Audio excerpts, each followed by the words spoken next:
a3 to Pallav has been, or d3 to Pallav has been experimenting with some very slow second moves. It's very slow. First move here, 1 e4 by Viswanathan Anand against Magnus Carlsen. Bishop c4 has the spirit. No more Berlins. Vishy really found something he liked in this Gioco Piano. And yeah, we've seen many different variations here. Castles followed by d5, d6 followed by a6, d6 followed by castles. You name it, has been played in this event. Magnus d6 and a6, a4. The move that rejuvenated the Italian is playing with a4, knight a3, executed by Vishy Anand. It's met with the knight e7 followed by knight g6 maneuver first, or not first, but on top level the first time I've seen it was by Anish Giri in the candidates tournament against Vishy. Vishy went bishop g5 in that game, but had less than nothing after c6, so I'm expecting him to deviate from that. And he does, he goes knight to c2. Sticking with the typical plan for these positions, go bishop e3, exchange those bishops, slowly prepare d4, and hope to gain tiny advantage because of your slightly more active pieces and your extra space in place. As bishop e3 takes, knight g4 has been the topic of conversation between those two in a very similar position with color reversed in the rapid where Magnus managed to gain that tiny edge against Vishy. But Magnus plays differently. He goes a6, a5, very interesting move long term, fixing the pawn structure here so he can't get cramped by playing a5, which is something he managed to do himself against Vishy. I expect Vishy to go a3. Oh, he doesn't. Goes rook e1. Probably we're going to try to stop knight g4. Well, in this situation. But he's not afraid of that with the normal developing move, and we shall see if Magnus Carlsen goes for knight g4. Let's play knight g6 or c6, maintain the structure, and general that can exchange an extra pair of minor pieces. He should try to do that, so knight g4 is a higher on the list of candidates. So the world champion agrees. Thinking for that here. What is he thinking about? Bishop g4, looks unlikely to move the bishop. He goes with knight g6, does not like my knight g4 move. And yeah, this is very typical, like gets his knight from c6 to g6, where not only can it jump into f4, it also helps him to fight for the center, like for c6 and d5 when needed. In my mind, these positions always look very equal, but the world best players with white have managed to create some small fronts here for each other. This line is going to be around for a while. What is Vishy on h3 is a move? No, I think the pawn is still on h2, so it's a mystery what he has just played. He's played bishop b3. This is also a typical idea. He tries to transfer this bishop to c2 to support the d3, d4 advance, because you need to cover the e4 pawn before entering such adventures. Magnus once again faces the decision if he wants to go bishop e6, now structure we've seen plenty and allow the doubling of his pawns, or if he wants to do something else. h6 is always a typical move. Knight g4 seems less attractive now that it can be met with, for example, knight f5, so I believe that ship has sailed. He's played c6. Fair enough, hinting at d5, maybe after bishop c2. He doesn't want to wait for white to play d4, go d5 himself. But Vishy's not impressed, go bishop c2 anyway. And d5 could really change the situation in the center. It's quite typical to counter d5 even with a direct d4. And here it looks like ready for that after he takes d4. Can't spot any particular trouble. Curious to see if Magnus is going to go for d5 or if he will maintain the structure. I see many of the fans on Chess24 are rooting for Vishy and they believe that he can stop Magnus Carlsen. On the other hand, of course, the world champion has plenty of fans as well. So once again, we see that our Chess24 community is very divided by who their favorite players are.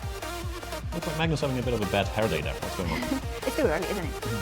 Yeah, I don't think he's known as an early bird. And as mentioned, there were lots of sports events last night which he likes to follow closely up. So By the way, what happened in the basketball? it's a sad story. Oh, better not that. Black tie. Oh, I'm sorry.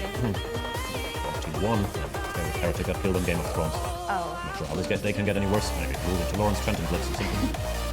Let's just change topic and see something brighter. Bishop e6 on the board and rook a d8 on the move. Yeah, Magnus decided against his d5. He allowed Bishop to go d4 and tried to just maintain the structure.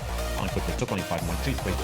Once again trying to exploit his slightly better placed minor pieces. In this case, knight on e3 is better than knight on g6 because knight on g6 is severely restricted by the pawn on g3.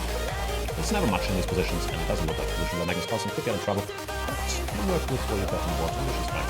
Bit of pressure here, he's making for. Knight f8, where is the knight f8? Going back to the blue side, or you want to go with the knight a7 and blue side? Yeah, or possibly anywhere but g6, there's nothing to do for it anymore. Maybe the bishop get exchanged, might move to e6, restoring the symmetry.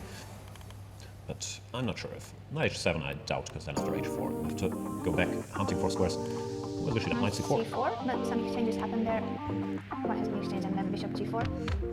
Magnus took on b4 and went bishop g4. His idea is to fight for the d4 square. He wants to go knight e6, followed by knight d4. And I like this idea. I believe something's gone wrong for Vishy. And yeah, you can see he doesn't look all that pleased with himself. He exchanges rooks. Yeah, he's trying to now neutralize Black's initiative, but he must have underestimated the bishop g4 move or missed it. So now Black can just go bishop takes f3, followed by knight e6 and knight d4, when he would have a good knight against a slightly passive white bishop. So once again, Magnus Carlsen making it look easy, these positions. And we see his knight has found a very nice destination. Takes d8, queen takes d8.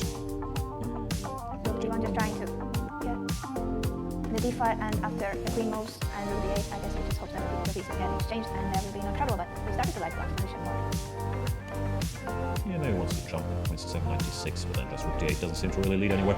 Now you went to e7, targeting the b4 pawn along the way. b1. Would be one here to defend it, but now the position might slowly be getting critical. You can already start calculating. I guess knight e6 doesn't work because of knight takes e5. You certainly have to wonder about it. He did play it after 2 seconds of thinking knight e6 is on the board. Yes. Like something should drop. It does feel like, but Vishy doesn't believe it. He captures the pawn, knight d4, queen d3, and we shall see what is the trick. Maybe there is no trick. You can always simplify, win your pawn back. Bishop f3, knight f3, knight c2, for example. But I'm surprised that Carlsen went in for this so willingly. It looked like his position was already asking for more than just equality. Maybe he thought he had something here and now he's disappointed. I'm not quite sure what he missed. What I'm missing. Maybe d8, something like that. Doesn't feel crushing. Just like takes g4 and there's no favorable knight move. No, it seems like Vishy managed to escape here, because had he allowed the knight to d4 with the black pawn still on e5, it would have been a very unpleasant position to grind. While now, if there's nothing direct in the position there on the board, then the game should just end peacefully. I was just calculating, but it can't think forever. He only has 1 minute 20 seconds left. Vishy seems to be very relaxed. He has calculated everything under control. Magnus Carlsen must have missed something because this isn't what he wanted. Bit of a stare down there when Vishy giving him the look. What are you doing? d3, knight f3, knight f3. Queen takes d4. Queen b4, simplifying to an equalish. And again, queen e4, knight e4, knight d4. Actually, not any more. Probably knight d4. King g2 would run to Rook b3. Oh, b3, interesting. Knight f6, so that the rook could enter the second rank, rook e2. Yeah, well, it is an equal position now. You have to handle with a bit of care as white. White's pawns are a little more vulnerable, but I'd be shocked if, not shocked, but surprised if this ended anything but peacefully. King g2 by Vishy. Bishop e6, Magnus trying to pose new problems by transferring his bishop to d5. Vishy's considering rook e3 here, but he's in time to break free of this pin. And he decides, nah, not worth the trouble. I can keep my rook on the board to cover this guy. Bishop d5, probably king f1. Yeah, Magnus, as usual, trying to make something out of very little. King f1 on the board. As you said. Knight g4, asking some small questions like... But now he can take on f3 and there's knight She lost the pawn. Oh. And this isn't just a simple pawn down. Seems like it is relentless, Carlsen. Always manages to come up with small tricks. h3 was a blunder. Can we just go back quickly to that moment in case somebody did not understand it so quickly? h3, attacking the knight, but bishop takes f3, and in case of rook takes, it's knight h2 fork. Indeed. So Vishy Anand has blundered the pawn, and now Magnus Carlsen can try to win this position, which seemed to be just a draw before. Yeah, Magnus inviting the exchange of rooks seems to be confident this position can be won because the pawn on b5 is also a target. If the black king makes it all the way here, this pawn would drop, and it's going to be hard for the white king to centralize because it also has to keep an eye on a potential passed h pawn. Seems like very good chances for Magnus to convert this. Yeah. At the same time, the battle between the two Americans have finished. Nakamura beat Fabiano Caruana. Is that Vishy Anand resigning? Yeah, so early? I thought he would fight a bit more. Left. The king just comes off. Wow, Magnus Carlsen wins again, so he jumps up to 18.5 out of, no, how is that? Not 18.5, it's already 19.5 out of 30. We shall see the standings later, but let's just see the game that's still going on between Aronyan and Kramnik. Now the Kramnik rook endgame. This time he's missing a bunch of pawns though, so not his vintage grind, but instead a pretty tough defense against Levan Aronyan, who just pushed e6, trying to queen his e-pawn. And as far as I can tell, this looks lost for black. It does look hopeless, but maybe we missed something. Maybe Levan missed something. Hg, e7, there's rook h8, which I missed too. And now the position is a draw. Levan messed it up. Was there a way to win it, or it was already drawn?